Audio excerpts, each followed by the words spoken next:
이번 시간에는요, 번외편으로 우리 평가사님 어쨌든 랜드잇 들으셨으니까 랜드잇을 듣는 수험생들에게 해줄 수 있는 조언이나 이런 게 있을 것 같아서 좀 이것저것 여쭤보려고 합니다. 이제 들어온 질문 중에 평가사님 사실 이제 실무 이런 법규를 다 다른 학원을 듣고서 GS를 랜드잇으로 왔잖아요. 그 랜드잇 GS를 선택한 이유와 다른 학원과 비교했을 때 장단점이 궁금합니다.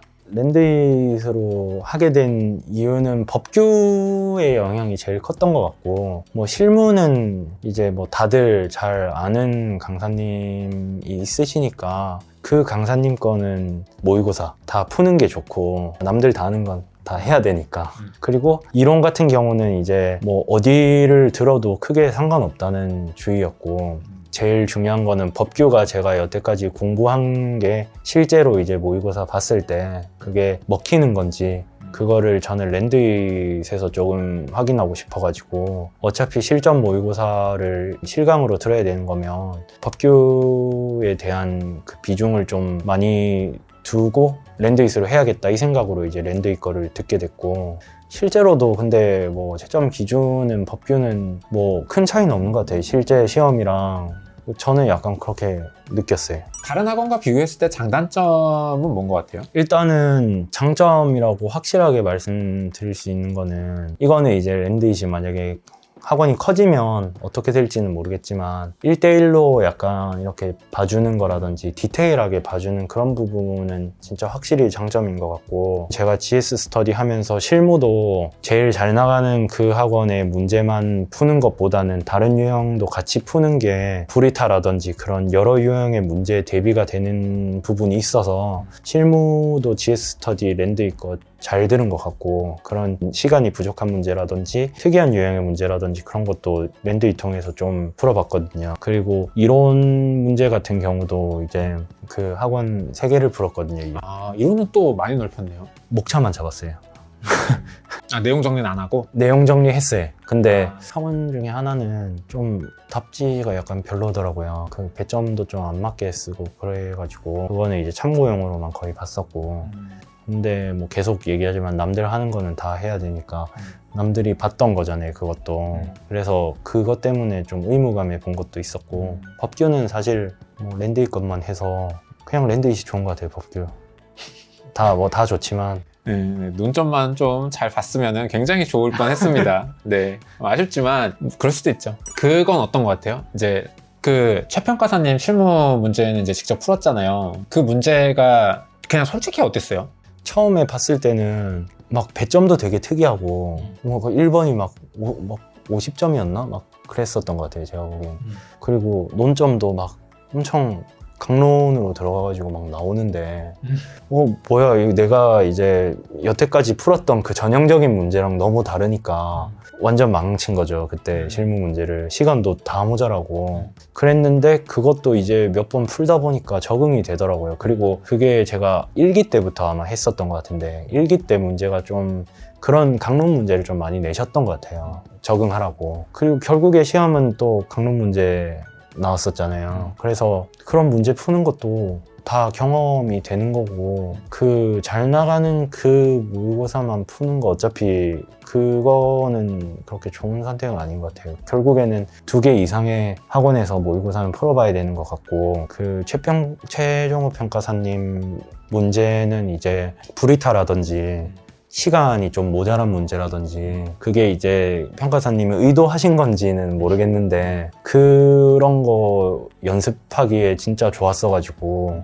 저는 되게 좋았어요. 이런 문제도 풀어보고 저런 문제도 풀어봤으니까 뭔가 다른 유형이 나와도 당황하지 않고 좀 풀 수 있을 만한 그런 정도는 됐었던 것 같아요. 일단 제 느낌에는 최평가사님이 사실 평가사님이랑도 조금 비슷하게 공부했던 것 같아요. 그러니까 이게 약간 서브 위주 내용 정리하고 강론 싹 정리하고, 약간 이 직장 병행하는 사람 좀 어쩔 수 없나라는 느낌도 드는데, 그래서 그런지 강론을 아무래도 좀 내두지 않았을까? 공부했던 게 약간 비슷해요, 제가 보기에는. 그런 느낌이 있습니다. 네, 그래서 그거 보고도 이제 오답노트 막 정리하고 그랬어요. 이론 문제는 어떤 것 같았어요? 이런 문제 그 기출 위주로 좀 내셔가지고 뭐 그거는 이제 그냥 기출 문제는 다들 내는 거니까 그거는 그렇다고 치고 이제 그 뒤에 뭐 조금 만든 문제들 있잖아요. 만드신 문제들 그런 것도 나름 저는 괜찮았던 것 같고 가끔씩 중간중간에 너무 강론만 이렇게 나온다거나 그런 회차도 있었거든요. 그러니까 뭐 한번 그때 크리스탈러의 뭐 이론이었나? 그거에 대한 문제랑 뭐랑 해서 이제 그 부동산학에 있는 문제가 막 나왔었던 적이 있는데 근데 그게 이제 전형적인 문제 있다가 그런 거 하나 나오고 전형적인 문제 나오고 뭐 이런 거였으면 뭔가 되게 편하게 풀었을 건데 뭔가 네 문제가 다 약간 그런 식으로 나온 적이 한 번 있었거든요. 그때 조금 이제 당황스럽긴 했는데 사실 실제 문제가 그렇게 안 나온다는 보장도 없잖아요. 저는 약간 그렇게 생각하는 게 밸런스 있게 내는 것도 이제 전형적인 걸로는 되게 좋은 것 같은데 진짜 브리타처럼 내는 것도 결국에는 모두 다 똑같은 조건에서 쓰는 거니까 시험 문제가 어떻게 나오든 일단은 내가 할 수 있는 선에서 최선을 다해서 푸는 게 맞는 것 같아서 그 문제에 대한 불만이 저는 일단은 크게 없었고 되게 좋았던 게 실무 기준을 강조를 하시더라고요. 제가 그 전까지는 아니었었는데 실무 기준을 강조를 하셔서 그때 외워가지고 정리했거든요. 저 그거 덕분에 이제 지식재산권도 좀 구체적으로 쓸 수 있었고 그 실무 기준 정리하면서 이제 이런 기준 같은 거 좀 담보평가 지침이라든지 이런 것도 한번 찾아서 정리해야겠다 해서 조금 더 디테일하게 공부를 할 수 있었던 것 같아요. 제가 원래 들었던 강사분은 조금 가르쳐주는 스타일이 교수님 같은 스타일이어가지고 막 디테일하게 뭐 이거 해야 되고 저거 해야 되고 이렇게 하시는 분은 아니었거든요. 근데 김하인 평가사님 같은 경우에는 시험을 잘 보는 방법을 알려주시는 그런 면에 있어서는 이제 좀 확실하게 팁을 주신 것 같아요. 그 실무 기준 거기서.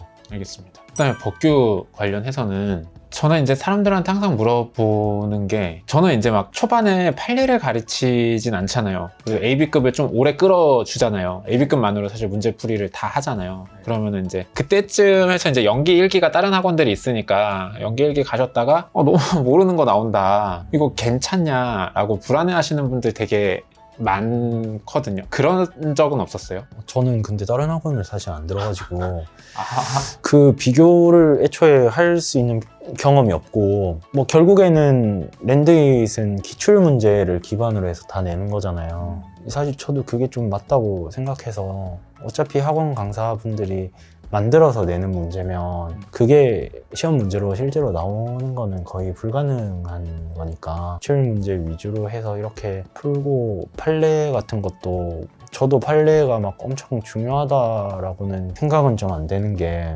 제가 법규 잘 보진 않았지만 친구 중에 또 변호사 시험 최근에 본 친구가 있거든요. 친구한테 막 판례 이거 뭐 이런 것까지 외워야 되냐고 그러면 어차피 그 베이스는 다 똑같은 법규 시험이 비슷한 시험이잖아요.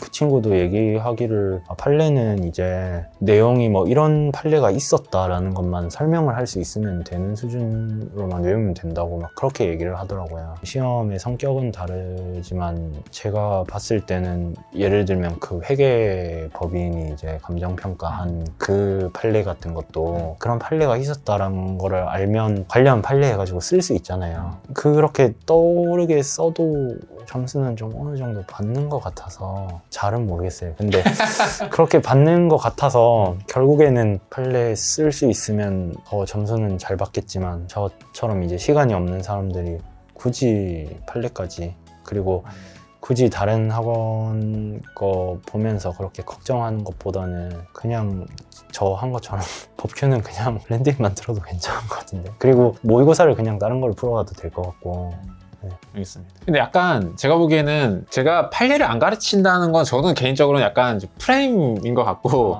서브에 판례가 다 야무지게 다 들어가 있기 때는 사실 판례를 매주 정리를 해줬거든요. 이제 좀 단 이제 커리큘럼 순서상 이제 뒤쪽에 좀 있기는 한데 저는 판례 안 가르치는 거는 약간 프레임 같다라는 생각이 있습니다. 대신에 이제 그거를 막판에 바짝 정리해서 바짝 안겨고 그냥 들어가자 이런 주의였는데 그 판례를 외울 시간은 아니요 그거 외웠어요. 네, 저는 그거 말고 더 많은 게 있는 줄 알았는데요. GS 스터디 할 때 알려준 판례는 다 외웠어요. 그거에 한 2배? 한 배 정도 더 있는 것 같아요. 시중에 도는 거는. 제가 보기에는 이제 사실상 문제화하기 어려운 판례들은 빼고, 그러니까 그 판례를 물어볼 수 있는데 문제화가 막상 안 되는 판례들이 있거든요. 이제 그런 거 빼고, 제가 보기에 뭐 중요하지 않다 하는 거 좀 빼고 해도 거기서도 사실 나오기가 쉽지는 않은 것 같아요. 그렇습니다. 그거 알려주신 거는 이제 정확하게는 다 안 외웠는데 어느 정도 이제 흐름만 좀 외우고 들어갔어가지고 관련 판례에서 이제 비슷하게 쓸 수 있는 정도, 그 정도로만 더 외웠어요. 좋은 것 같습니다.